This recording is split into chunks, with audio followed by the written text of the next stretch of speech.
مرحبا بكم في فيديو جديد. الفيديو اليوم واحد الشاب مغربي يقدر انه يجمع كلمات كثيرة في اللهجة المغربية لها اصل في اللغة العربية، واللي عجبني اكثر هو انه كيستدل بالقرآن على هذه الكلمات، وهذا رد على من يقولون ان اللهجة المغربية لهجة صعب التعلم ديالها وصعب التفقه فيها ومشاركة الصفحة والاعجاب بالصفحة. وهذا ما كان، ونشوفوا الفيديو مع بعض.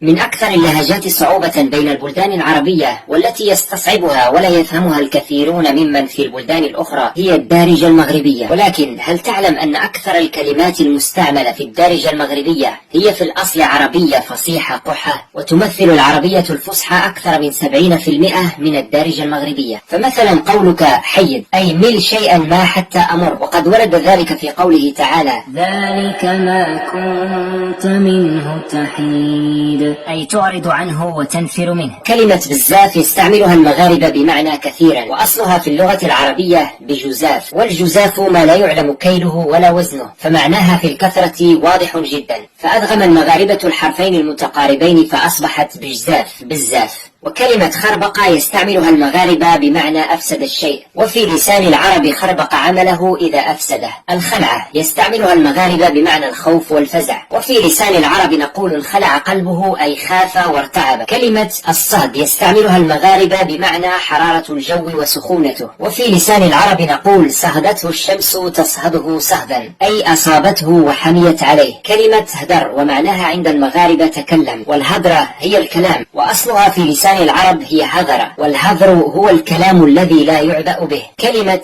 الدراري يستعملها المغاربة بمعنى الشباب أو الأطفال أو الذرية، وفي لسان العرب الذراري هي جمع ذرية. وكلمة الطنز يستعملها المغاربة بمعنى الاستهزاء، فيقال كالطنز عليا.